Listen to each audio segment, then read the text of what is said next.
Thank you, thank you. Thank you for the introduction, Fabien. I'm very glad to be here with you to talk about open banking. And obviously my perspective on open banking is going to be a little bit more focused on payments. In terms of that story, before I go into the technicalities of PSD2 and things like that, I want to tell you a little bit of a story that has actually nothing to do with banking. I want to tell you a little bit about the ice industry. So why the ice industry? Let's talk a little bit about what happened there. At the end of the 19th century in the US and Canada, some very clever people actually figured out that you can cut ice blocks from frozen lakes, put them in blankets, and ship them down south to different cities, where these could be used to obviously conserve your food, but also to do fun stuff like make ice cream and cocktails. And the thing became huge. Very quickly, everybody wanted ice. Everybody wanted to use ice for their leisure. And even shipments went down from the north in Canada to the Caribbean using boats. So the whole thing created an ecosystem where at the top you had people cutting ice. It had to be transported downwards using horses, using boats, using trains. There was a distribution system who cut the big blocks into smaller blocks, and in the end it came to the consumer. And the people up north who owned those big icy lakes, they made an absolute fortune, and everybody was very happy. Then came an invention, then came technology. And here specifically it was the steam energy. Steam energy allowed people to do electricity. With electricity became the possibility to build compressors. And other smart people found a way to actually use compressors to make ice factories. And with ice factories, you could very easily respond to the demand. You could shorten the distribution system much faster, and the cost of production became a lot cheaper. So in the end, this thing became also very big. And everywhere you had little ice factories being built. Obviously, good news if you're an ice factory entrepreneur, extremely bad news if you own an icy lake up in the north. So this is a clear disruption that happened, whereby instantly the business of these people became obsolete, and that is essentially ICE 2.0. Moving on, ICE 3.0, everything that we know today. So moving from the ice factories, with the refrigerators, everybody was able to actually insource the ice making directly at home. And no ice factory was needed, no distributor was needed, everything was done at home. Here too, technology innovation made an entire business obsolete. What made sense for a long time, in a few decades, essentially made no sense at all, and the whole thing was transformed. So, all very good, but Henri, what does this mean for payments, right? Well, with this silly story, I'm trying to make a point that as long as men are men, there are people who are going to create businesses. There are people who are going to put their heart into those businesses, make them grow, make them peak, but eventually they will regress. And technology is often a labor of this, because technology, as we've heard before, is both a creative force and a destructive force. It's a creative force if you're an actor and you're making it happen. It can be a destructive force if you're a spectator and you're seeing it happen. I think the huge thing, and what makes this very different from my story, is the speed of change. So it took about 4 generations to make the ice industry go to the history books. But it took about 10 years to make the music stores disappear from our streets and make them completely obsolete. So that's true for payments too, which is my area, has seen different migrations. If you think about it, payments have gone through several transformations. Yet card schemes remain the dominant player within payments to this day, at least in the West. We went from magstripe to chip. That was payments 1.0. We then had to adapt ourselves to online payments, which required a whole new set of pipes and wiring, which essentially was payments 2.0. And finally, we're now seeing the digitization of card numbers and the integration of these digitized card numbers into IoT devices, like watches. And that's payments 3.0. The one constant through these changes is that the card schemes were the actors of these changes and not necessarily the spectators. So the big question is, when we talk about open banking, will it actually be different? Is this a revolution? Is this something that's going to completely disrupt what we're doing? And are we essentially the ICE industry? So let's talk a little bit about open banking, which is going to be the theme for today. I'm going to give you a very quick, simplified recap. In my mind, open banking is essentially regulation. The legislator is imposing things on the financial industry that would not have happened naturally. And indeed, the changes are considerable. So what is required? First, banks are required to open up what is probably their most valuable asset, which is access to your bank account, your financial data. Through the access to accounts, bank account data will be available to new players that are called TPPs. Thankfully, they will be regulated, but they will have essentially access to see what is happening in your bank account. Second, and on top of that, regulators require that payment is also enabled. So the TPPs can not only see what is in your bank account, but they can make payments. They can draw money directly from your bank account. Of course, this can only happen through the consumer consent and SCA. And third, and finally, all of this must be free and without contracts. So it's easy to understand that if your bank, this could be the worst nightmare that you're facing right now. And in French, there's a saying that, in my mind, illustrates it. It says, it's le beurre, l'argent du beurre et le sourire de la crémière. It's a floodgate opening. So have the regulators essentially, gone too far, and what was the reasoning behind it? And I think there's really two things, and we've heard it a little bit before. So the first thing is, in the backdrop of the financial crisis, the Great Recession, the regulator wanted to stimulate more competition in finance. That this would come with some collateral damage to the banks was probably seen as acceptable. Think about too big to fail. The second thing that was really important was to enable technological innovation. It's easy to see that through these API accesses and the payment gateways, you can unleash all types of new digital solutions. That's also very important for the regulator. If you think about the Lisbon agenda, trying to make Europe one of the most competitive and technology advanced markets in the world. So let's deep dive a little more on open banking. Is open banking going to be the perfect storm? Will open banking unleash some destructive creative forces on the banking industry? Should we sell our banking stock? If you're working in a bank, should you update your resume? Let's hold on to that. At face value, it could look like it, because regulation is a very strong force.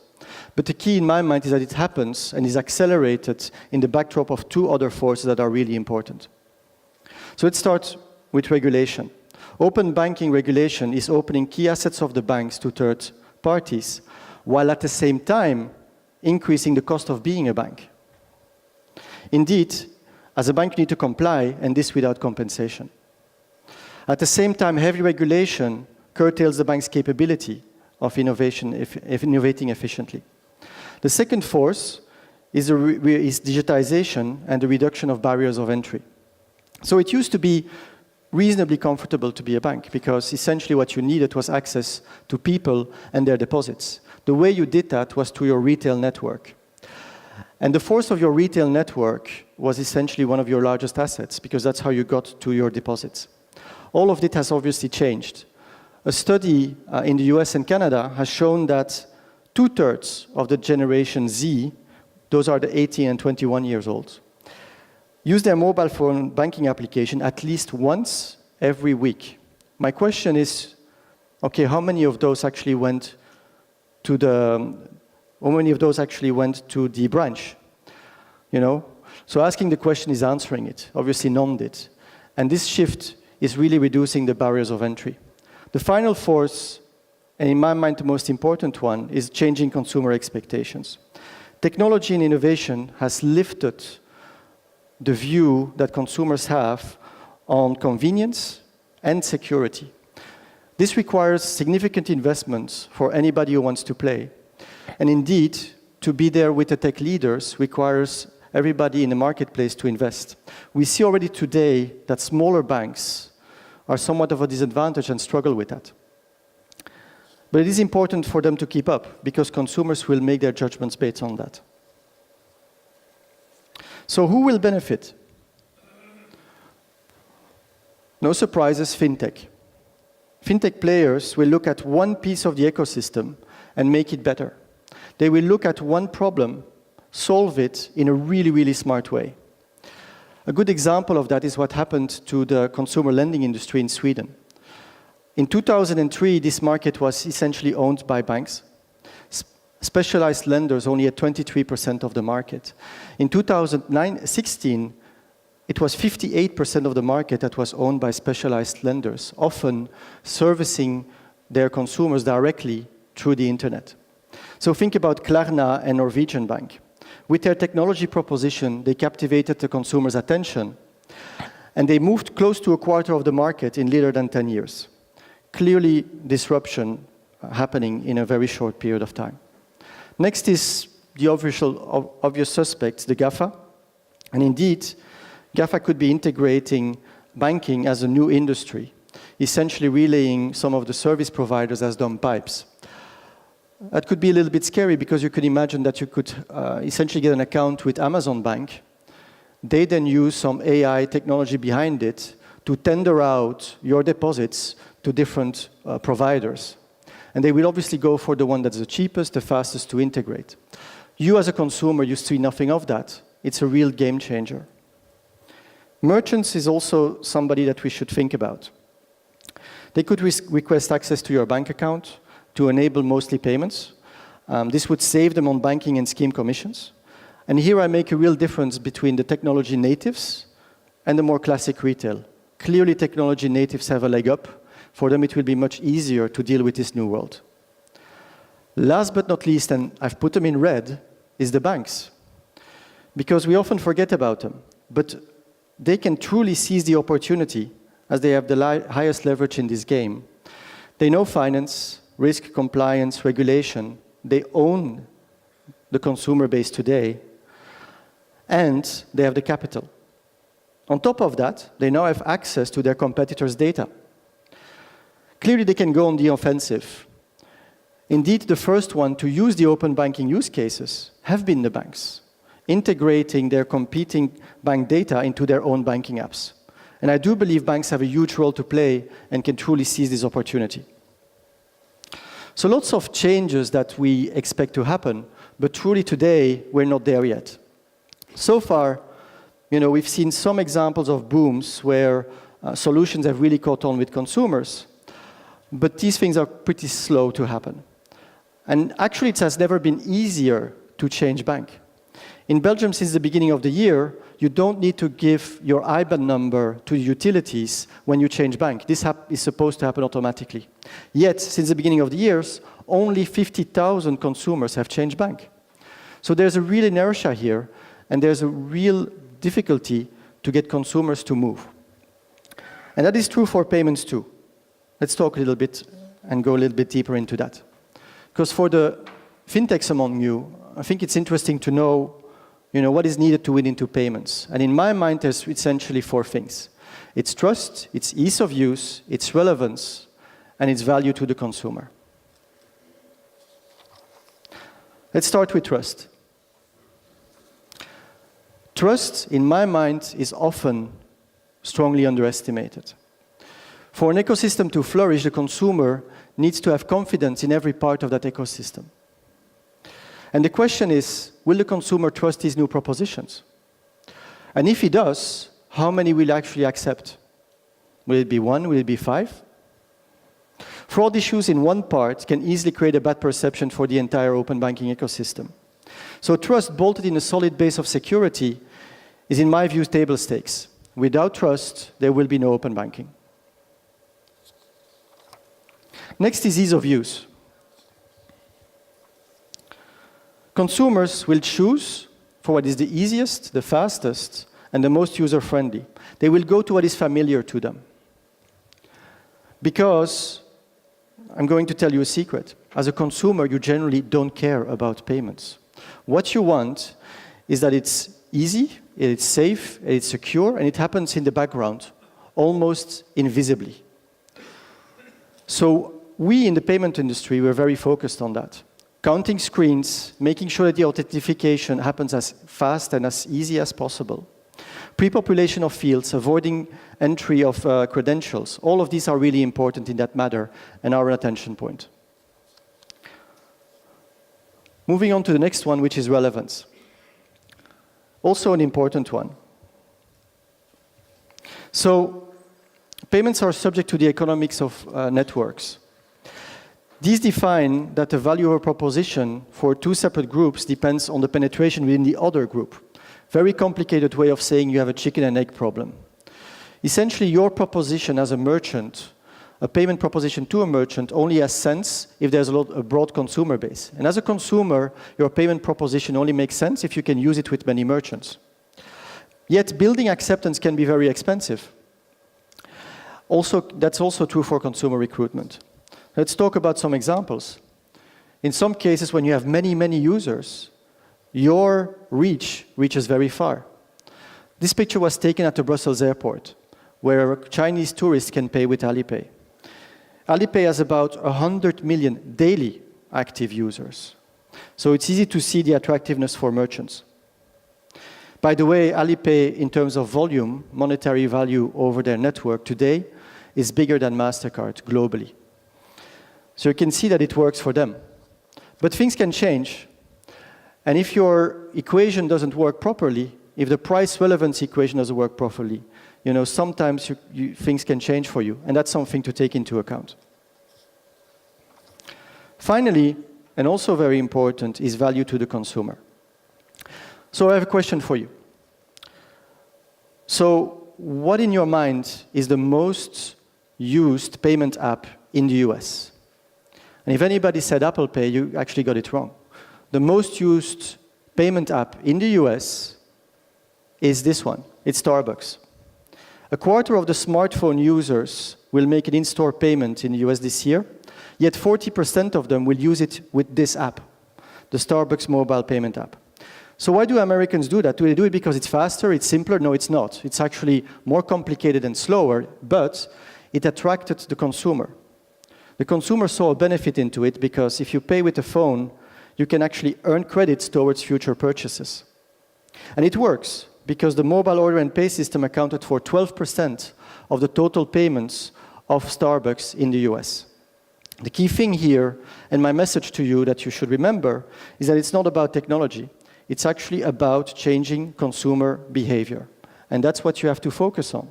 You have to focus on it through trust, through ease of use, through relevance, and through value. Let's talk a little bit about my company, Mastercard. We are obviously very focused on consumer behavior. So trust is embedded in everything that we do. And our focus now is on digitizing card numbers, essentially making plastic irrelevant. We replace them with tokens and we upgrade the network to store it in as many devices as possible. Secondly, ease of use, where we want to break the normal trade-off between safety and security. We're very much focusing on solutions that are both safe and secure. That is why we believe very much in biometrics for authentication, which is a big focus for us. Relevance is something that we've been able to serve for years, but yet, as I've shown you, things can change. So we are very aware of what's going on in every market because we have many local and global competitors, especially on mobile, that we have to watch for. Finally, talking about added value to the consumer, So we're a B2B company. In many cases, we will not bring necessarily the value added to the consumer. It will be the merchants, it will be the third-party providers who are the creative forces. Also, if you think about it, in some cases, making payments even invisible is part of the value creation. In Uber, when you step out of the car, you have made a payment, yet you've done nothing. That's part of the value that is created by Uber. But what's important is that the consumer knows that the payment solution is safe and secure. And what's important for Uber is that they have a very broad user base that they can count on. So our key mission is to make sure that we are present in every application and every solution that scales. And that's what we are very focused on. Getting to the summary of today's keynote. So what is obvious and yet very difficult is to stay focused on the consumer because in the end, he's in the driving seat. You have to do this using the key values of trust, ease of use, and relevance. So trust is paramount. Find ways to increase your security or partner with someone who can provide the strength of a trusted brand and a secure network. Ease of use, remember that you generally have one opportunity to win the heart of the consumer. If your experience is clunky, your app is going to be deleted from the glass. So never lose the track of mind that you only have one opportunity to make a good impression. Relevance is probably the hardest one to solve, because it's often a question of going alone and partnering. But I'm a big believer in fintegration, and I think in many cases it can accelerate your growth. And then finally, value. That's normally the easiest for any of you who are in the fintech world, because that's part of your creative ID, your pain point that you're going to solve, and the use case that you're going to create. Just remember, it's not about technology, it's about changing consumer behavior. So this brings me to the end of this keynote.